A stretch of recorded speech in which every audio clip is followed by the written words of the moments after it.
வணக்கம். தமிழ் ஃபுட் கார்னரில் அவலை வச்சு இன்னைக்கு ஒரு டிஃப்ரெண்ட்டான டிஃபன் ரெசிபி பார்க்க போகிறோம். தக்காளி அவல். இதை செய்கிறதுக்கு ரொம்ப டைம் ஆகாது. குறைவான நேரத்தில் ஈஸியாக வேகமாக செஞ்சிடலாம். இதனுடைய டேஸ்ட்டு பார்த்தீங்கன்னா ரொம்ப ரொம்ப நல்லாயிருக்கும். இப்போ எப்படி பண்ணுறதுன்னு பார்க்கலாம். இது வரைக்கும் தமிழ் ஃபுட் கார்னர் சேனலை சப்ஸ்கிரைப் பண்ணாதவங்க சப்ஸ்கிரைப் பண்ணிக்கோங்க. தக்காளி அவல் பண்ணுறதுக்கு 1 கப் திக்கான அவலை இந்த பாத்திரத்தில் சேர்த்துட்டு தண்ணி சேர்த்து 2-3 தடவை நல்லா வாஷ் பண்ணிட்டு அவல் முங்குற அளவுக்கு தண்ணி சேர்த்துட்டு 10 நிமிஷம் மட்டும் ஊற வச்சுக்கலாம். 10 நிமிஷம் ஆச்சு. அவல் நல்லா ஊறிடுச்சு. இப்போ இதில் உள்ள தண்ணியை வடிகட்டிடலாம்.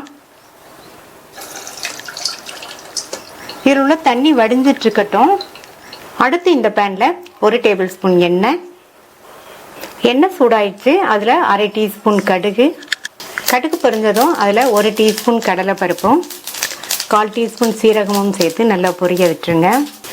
அடுத்து இதில் ஒரு சின்ன சைஸ் பெரிய வெங்காயம், குட்டி குட்டியாக கட் பண்ண ஒரு பச்சை மிளகாய், இது ரெண்டையும் சேர்த்துட்டு லைட்டாக வதக்கி விட்டுக்கோங்க.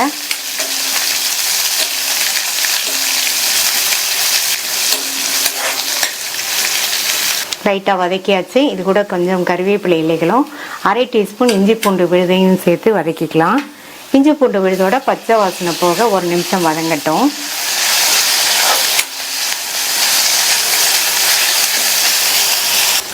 இது கூட ஒரு பெரிய தக்காளியை குட்டி குட்டியாக கட் பண்ணி சேர்த்துக்கலாம்.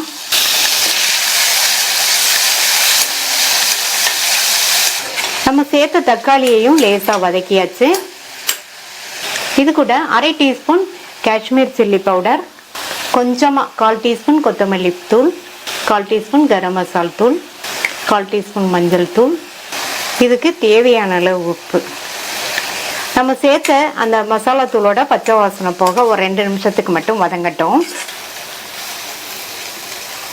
மசாலா தூளோட பச்சை வாசனையெல்லாம் போயிடுச்சு. இதில் ஒரே 1 டேபிள் ஸ்பூன் மட்டும் தண்ணி சேர்த்துக்கோங்க. தண்ணி சேர்த்துட்டு நல்லா ஒரு தடவை மிக்ஸ் பண்ணி விட்டுட்டு வடிகட்டி வச்ச அவலை இதில் சேர்த்துக்கலாம். இது கூட பொடியாக கட் பண்ண கொத்தமல்லி இலைகள் கொஞ்சம் சேர்த்துட்டு நல்லா கலந்து விட்டுருங்க. எல்லாம் நல்லா ஒன்றா மிக்ஸ் ஆகுற மாதிரி கலந்து விட்டுறலாம்.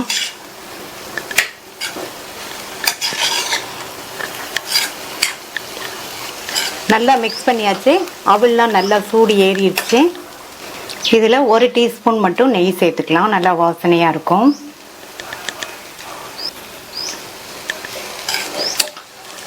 நல்லா மிக்ஸ் பண்ணி விட்டுருங்க. நெய் சேர்த்துட்டு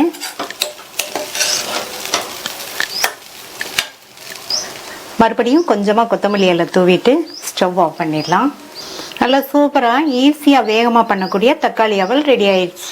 இதை பிரேக்ஃபாஸ்ட்டாகவும் சாப்பிட்டுக்கலாம். நைட் டின்னராக சாப்பிட்றதுக்குமே ரொம்ப பொருத்தமாக இருக்கும். நீங்களும் ஒரு தடவை இந்த மாதிரி செஞ்சு கொடுங்க. எல்லாருமே விரும்பி சாப்பிடுவாங்க. நீங்களும் ஒரு தடவை ட்ரை பண்ணி பார்த்துட்டு உங்கள் கமெண்ட்ஸை சொல்லுங்கள். தேங்க்யூ.